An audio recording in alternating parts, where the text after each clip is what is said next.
Good morning friend. मैं मनीष कुमार भोज आप सभी का अपने इस यूट्यूब चैनल पहाड़ एजुकेशन में हार्दिक स्वागत करता हूं। दोस्तों, मैं आज पुनः आपके समक्ष उत्तराखंड की समसामयिक की घटना से संबंधित कुछ प्रश्न आपके सामने लेके उपस्थित हुआ हूं। ये आगामी प्रतियोगिता परीक्षाओं के लिए आपके बहुत ज्यादा महत्वपूर्ण है। आइए शुरुआत करते हैं आज की श्रृंखला का। देखिए दोस्तों, आज की श्रृंखला का अगर मैं पहला प्रश्न आपके समक्ष रखूं तो यहाँ पर स्पष्ट तौर पे मैंने लिखे हुए हैं, ये बहुत ज्यादा महत्वपूर्ण है। ठीक है, अब देखिए पहला प्रश्न क्या कहता है, किस व्यक्ति को मरणोपरांत उत्तराखंड गौरव सम्मान से सम्मानित किया गया है? ऐसा कौन सा व्यक्ति है उत्तराखंड को जिसकी मृत्यु के उपरांत, जब किसी व्यक्ति की मृत्यु हो जाती है तो जब उसे कोई अवार्ड दिया जाता है या उसे कोई सम्मान दिया जाता है तो उसको क्या बोलते हैं? मरणोपरांत। उस व्यक्ति की मृत्यु के बाद उसे दिया जाने वाला उत्तराखंड गौरव सम्मान किस व्यक्ति को दिया गया? उत्तराखंड का ऐसा कौन सा व्यक्ति है? दोस्तों आपको पता होगा, ये देखिए, ये पूर्व सीएम, पूर्व मुख्यमंत्री नारायण दत्त तिवारी, इनको इस सम्मान से सम्मानित किया गया है। आपको सभी को पता होगा, उत्तराखंड के ये पहले निर्वाचित मुख्यमंत्री के तौर पे इन्हें जाना जाता है। कभी क्वेश्चन पूछा जाता है कि उत्तराखंड के प्रथम मुख्यमंत्री कौन है और प्रथम निर्वाचित मुख्यमंत्री कौन है। दोस्तों आपको पता होगा, जो दो जो प्रथम मुख्यमंत्री थे अब वो हमारे बीच नहीं है। देखिए, पहले जो मुख्यमंत्री रहे उत्तराखंड के वो नित्यानंद स्वामी थे। ठीक है, और उसके बाद जिसे जनता द्वारा प्रत्यक्ष तौर पे जिसका निर्वाचन हुआ, जो मुख्यमंत्री के रूप में उत्तराखंड के पहले जो निर्वाचित मुख्यमंत्री रहे आपके नारायण दत्त तिवारी, ये रहे। अब एक चीज और आपको बता दूं, नारायण दत्त तिवारी को विकास पुरुष के नाम से भी जाना जाता है। अब विकास पुरुष के नाम पे क्यों जानता है, यहां पर लिख देता हूं, विकास पुरुष। अब देखिए, विकास पुरुष इसलिए कहा जाता है क्योंकि जैसे जैसे आपको पता है कि हमारा जो पर्वतीय राज्य नया नया उभर के समक्ष आया था, तो इसके सामने बहुत ढेर सारी ऐसी कठिनाइयां थी, चुनौतियां थी, और उत्तराखंड को एक प्रत्यक्ष तौर पर जो राज्य की और राज्यों की श्रेणी में इसे खड़ा करना और साथ ही और अपना प्रभुत्व को स्थापित करना या कहें उसको साबित करना। तो नारायण दत्त तिवारी जी ने, अगर हम बात करें तो उत्तराखंड में धरातल पर बहुत ढेर सारे विकास कार्य करे। अगर हम बात करें इनके द्वारा जो महत्वपूर्ण कार्य अगर हम कहें दोस्तों, इनके द्वारा जो आज शेड्यूल या कहें जो आपके औद्योगिक क्षेत्र में जो क्रांति आई है उत्तराखंड में, जो तमाम अलग अलग उद्योग जमीनी स्तर पे देखने को मिल रहे हैं, इन्हीं की बदौलत से ये बने।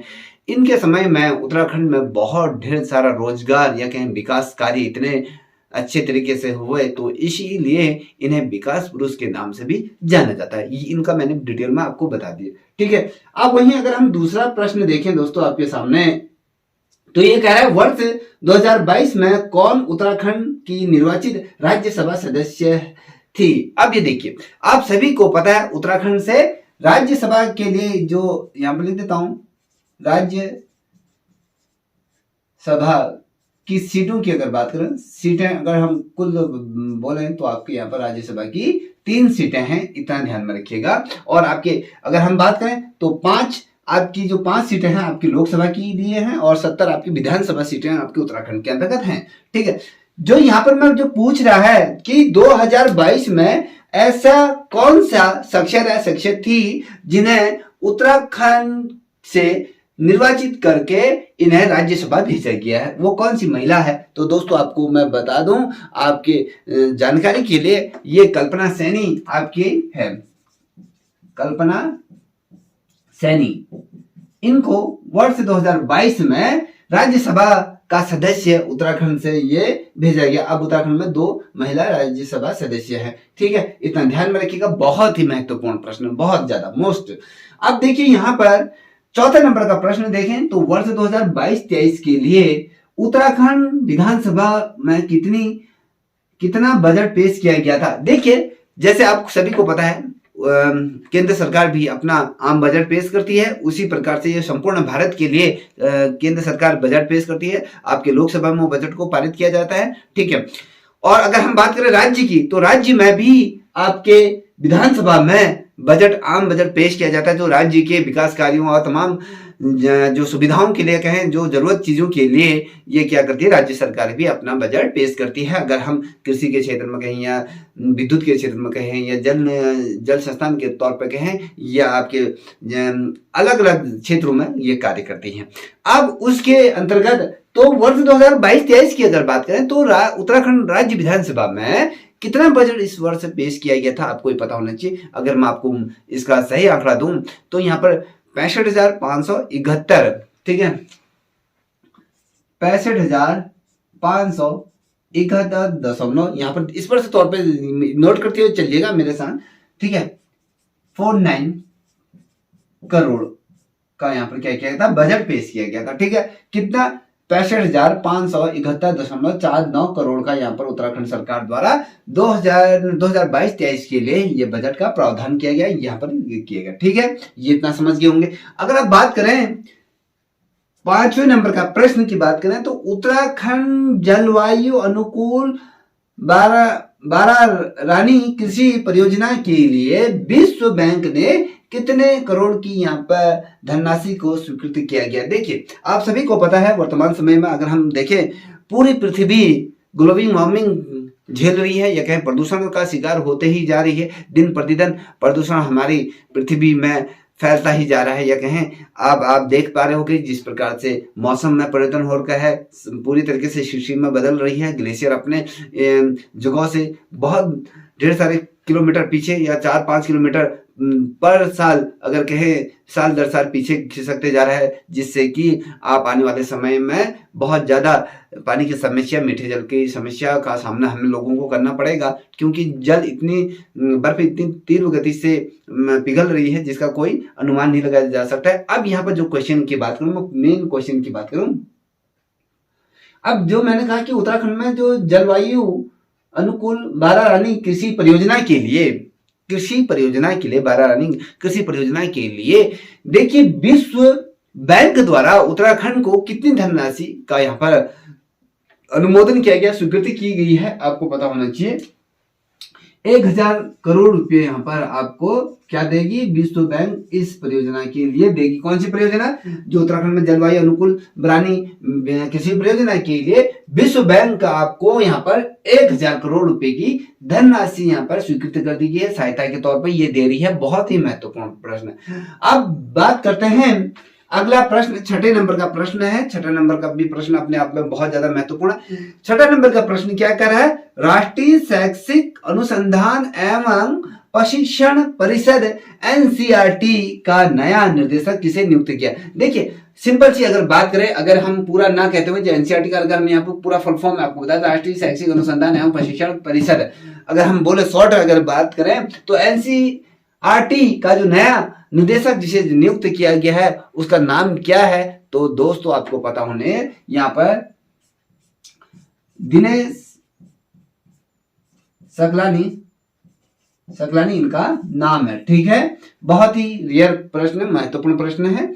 अब बात करते हैं अगला प्रश्न। यहाँ पर देखो 7वें नंबर की तरफ हम बढ़ चुके हैं। अब ये कह रहा है कि उत्तराखंड के किस स्थल से सिंधु घाटी सभ्यता से जुड़ी प्रतिमाएं मिलती हैं। देखिए आपने जैसे उत्तराखंड का प्रागैतिहासिक काल पढ़ा होगा तो वहां पर आपको अगर विस्तार पूर्वक अगर आपने अध्ययन किया होगा तो आपको ये प्रश्न इजीली आ जाएगा, ठीक है। अगर आप इसीलिए हम कहते हैं कि बार बार बच्चों से कि गहन अध्ययन कीजिए। जब आप गहन अध्ययन नहीं करोगे तब तक कुछ नहीं होगा। अगर आपने वन लाइनर क्वेश्चनों को देखे तो वन लाइनर क्वेश्चन कब पढ़े जाते हैं, तो वन लाइनर क्वेश्चन जब आपके एग्जाम के 10-15 दिन शेष रह जाते हैं तब आप वन लाइनर क्वेश्चनों को देखें। उससे पूर्व विस्तार पूर्वक पढ़ने की कोशिश कीजिए, जिससे कि आपका कॉन्सेप्ट है और क्लियर होता जाएगा, विस्तार पूर्वक उसे समझने में आसानी होगी। हमने कहा कि भैया यहाँ पर उत्तराखंड के ऐसा कौन सा स्थान है जहां से सिंधु घाटी सभ्यता से रिलेटेड क्या मिले हैं आपको, जो से जुड़ी प्रतिमाएं मिली हैं, तो ये कहां पर मिली हैं, किस स्थान पर मिली हैं। तो अगर मैं आपको स्पर्श करा दूं तो दोस्तों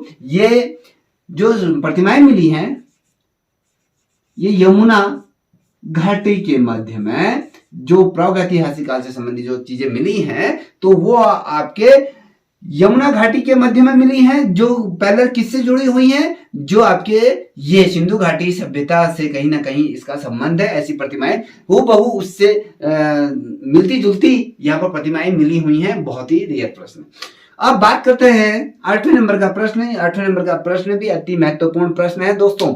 देखिए यहाँ पर क्या कह रहा है, नीति आयोग द्वारा जारी स्वास्थ्य सूचकांक में उत्तराखंड का कौन सा स्थान है, उत्तराखंड से कौन सा स्थान है, उत्तराखंड को कौन सा स्थान मिला है। देखिए जो नीति आयोग, अगर हम नीति आयोग आपको सभी को पता है, पहले योजना आयोग इसका नाम था, जो बदल कर आपका इसका जो नाम रख दिया गया था नीति आयोग, इसका नाम रख दिया था। नीति आयोग क्या करती है, जो हेल्थ से रिलेटेड अगर बात करूं, स्वास्थ्य संबंधी जो सूचकांक होता है, जैसे विकास सूचकांक होता है, आर्थिक सूचकांक होता है, अलग अलग जो सूचकांक, अलग अलग दर पर सूचकांक प्रस्तुत किए जाते हैं। अगर हम शिक्षा के क्षेत्र में कहें, अलग अलग क्षेत्रों में ये किया जाता है। तो अब उत्तराखंड में अगर हम बात, नीति आयोग ने एक आंकड़ा जारी किया था, स्वास्थ्य सूचकांक जारी किया था, तो उसमें उत्तराखंड की स्वास्थ्य व्यवस्थाएं किस प्रकार से, वो किस प्रकार से वहन कर रही है, किस प्रकार से अपने धरातल पर ये है, तो देश भर में इसको कौन सा स्थान मिला है। तो देखिए दोस्तों, बड़ा ही दुख की बात कह रहे हैं कि हमारे उत्तराखंड की, वैसे आपको पता है पर्वतीय क्षेत्र होने के बाद दुर्गम चीजें हैं, यहाँ पर डॉक्टरों की कमी है, जो डॉक्टर भी यहाँ अपने प्राइवेट क्लिनिक खोल के बैठे हुए हैं। तो जो सरकारी हॉस्पिटलों की जो अगर हम बात करें, जो हालत है खस्ता है। और राज्य सरकार तो प्रयास कर ही रही है, मेडिकल कॉलेज खोल रही है, मगर मेडिकल कॉलेज खोलने के उपरांत भी जो डॉक्टर लोग हैं वो अपना प्राइवेट क्लिनिक खोलें, जिससे कि वो ढेर सारा पैसा छाप रहे हैं। मगर जो उन लोगों को पहले ये प्राथमिकता ये देनी चाहिए कि सरकारी जो हमारे हॉस्पिटल है वहाँ पर प्राथमिकता दी जाए, तो हमारा जो ये स्थान मिला है उससे कहीं ऊपर हम आ सकते हैं। देखिए जो स्थान जो मिला है वो 15वां स्थान आपको स्वास्थ्य सेवाओं में हमें पूरे भारत में 15 स्थान पर हम अपने आप को स्टैंड करते हैं। देखिए अगर हम बात करते हैं टॉप 5 में भी होते तो हमारे जो क्या बोलते हैं मेडिकल सुविधाएं हैं वो बहुत अच्छी होती, मगर है नहीं, मगर 15वें स्थान पर हम हैं। ठीक है, अब देखिए बहुत ही महत्वपूर्ण प्रश्न है। अब मुझे लगता है कि बहुत से लोग इसका आंसर जानते होंगे। देखिए हाल ही में किस पुलिस स्टेशन को सर्वश्रेष्ठ अवार्ड दिया गया है?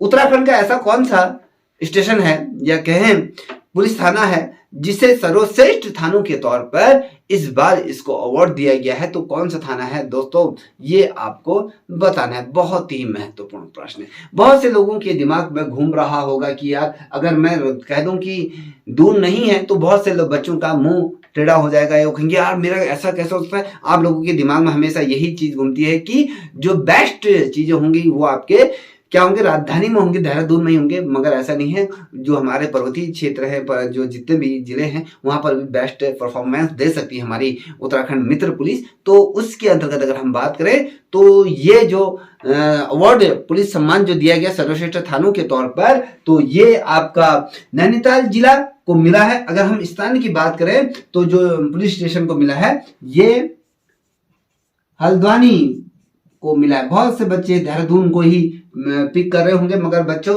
वो देहरादून नहीं है, हल्द्वानी को मिला है। ठीक है, अभी कभी क्वेश्चन पूछा जाता है किस जनपद का ये पुलिस स्टेशन है, आपको पता होना चाहिए नैनीताल ये जनपद है। ठीक है, इतना ध्यान में रखिएगा। बहुत ही महत्वपूर्ण प्रश्न। अब वहीं देखिए अगला प्रश्न भी पुलिस विभाग से ही रिलेटेड है। अगर हम कहें जो वर्तमान में, अगर हम कहें हाल ही में उत्तराखंड ने साइबर अपराध को निपटाने के लिए एक हेल्प नंबर यहाँ पर जारी किया गया है। देखिए आप सभी को पता होगा कि वर्तमान परिस्थितियां जिस प्रकार से बेरोजगारी का दर हो रहा है, या कहें जिस प्रकार से हमारी जो जनसंख्या दिन पर दिन बढ़ती ही जा रही है, जो एक बड़ा विस्फोट के तौर पर उभर के समक्ष आ रही है, तो यहाँ पर रोजगार की समस्या उत्पन्न हो चुकी है, कहें हो रही है। तो इसके चलते हुए तो साइबर क्राइम या कहें अपराध बहुत तीव्र गति से बढ़ रहे हैं। तो यहाँ पर उत्तराखंड सरकार द्वारा या कहें उत्तराखंड पुलिस द्वारा एक साइबर अपराध को निपटाने के लिए एक हेल्प नंबर जारी किया गया। अब ये क्या होता है, इसको थोड़ा सा मैं स्पष्ट करा दूं आपको। देखिए साइबर अपराध वो होता है जैसे कि आपने ऑनलाइन फर्जीवाड़ा जिसे बोलते हैं। देखिए कभी आप लोगों के हर किसी व्यक्ति के साथ ये घटना घटित होगी, जिसके साथ नहीं हुई है तो वह सतर्क हो जाए। देखिए कई बार ऐसे फोन कॉल आते हैं हमें जिसमें ये पूछा जाता है कि मैं बैंक से बोल रहा हूँ, आपकी यहाँ पर कुछ लॉटरी लगी है या कहीं आपके बैंक में कुछ ऐसी प्रॉब्लम आ चुकी है, आपका आधार अपडेट नहीं है, तो वहाँ पर आपके आधार के संबंध में अगर चर्चा करते हैं कि भैया यहाँ पर आपको OTP आएगा, पिन कोड आएगा, तो वो पिन कोड आप हमें बताइएगा। और उसकी वजह से आप सोचते हो कि यहाँ बैंक से ही फोन आ रहा है, तो आप लोग उसको बता देते हो, जिसकी वजह से आपका 2 मिनट के अंतर्गत आपका जो जितने भी जो आपका क्या बोलते हैं, अगर हम जो खाता है, खाते से जितने भी आपकी नगदी है वो सारे ट्रांसफर होके उड़ा दिया जाता है, जिससे कि आपको पता नहीं चला।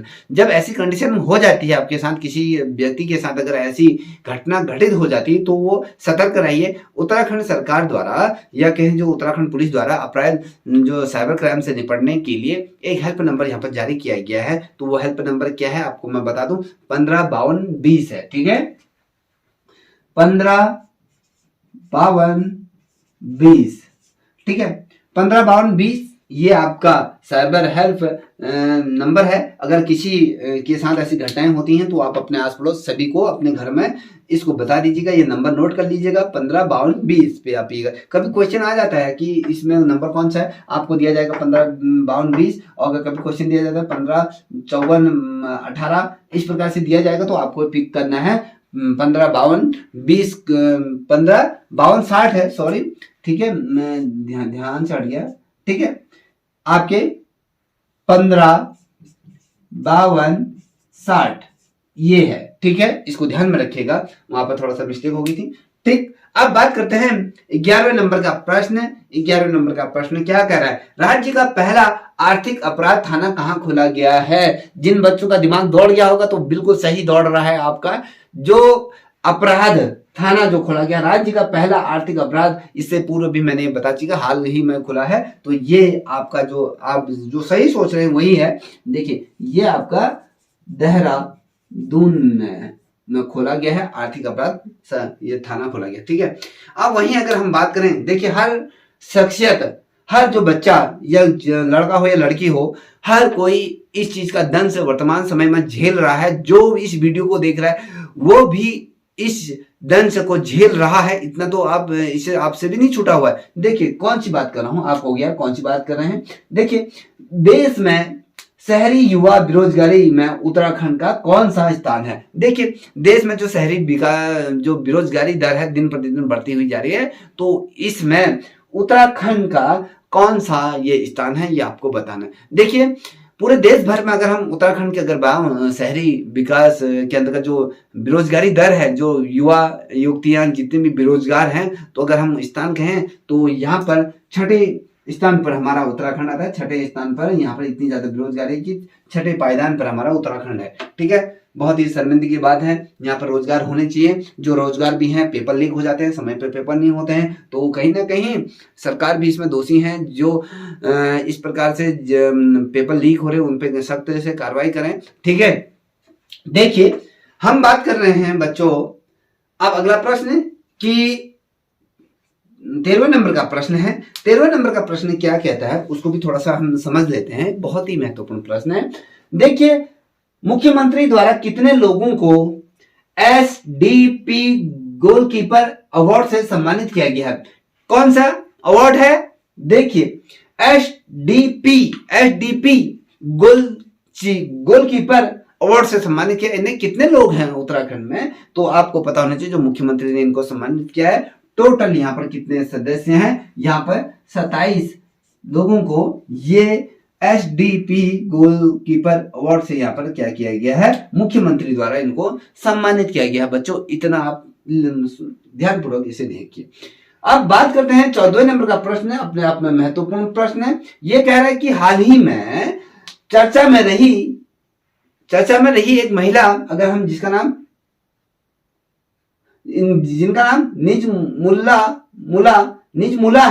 निजमुला घाटी राज्य के किस जिले में स्थित है। हाल ही में, देखिए महिला नहीं है, अगर घाटी है ठीक है, थोड़ा सा मुझे वो अच्छा लगा कि ये महिला होगी मगर है नहीं, सॉरी।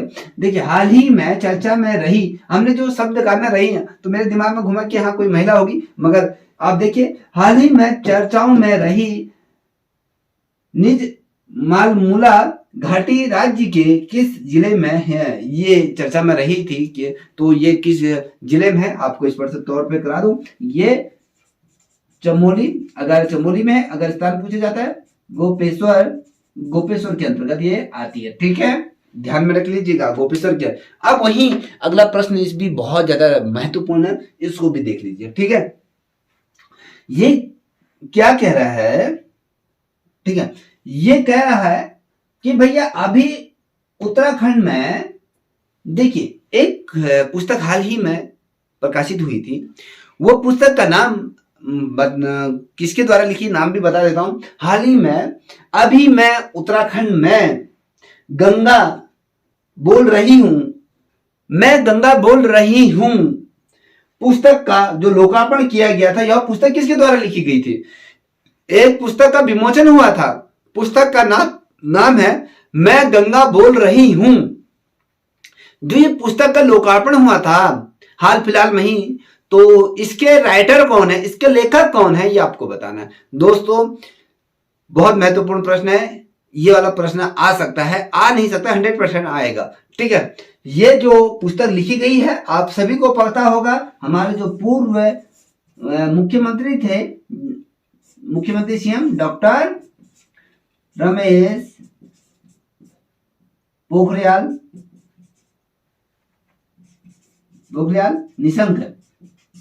निशंक है, आपको पता होगा, ये आपके केंद्र में आपके एजुकेशन मिनिस्टर भी रहे, ठीक है। ये इनके द्वारा ये पुस्तक लिखी गई है कि मैं गंगा बोल रही हूं, ठीक है।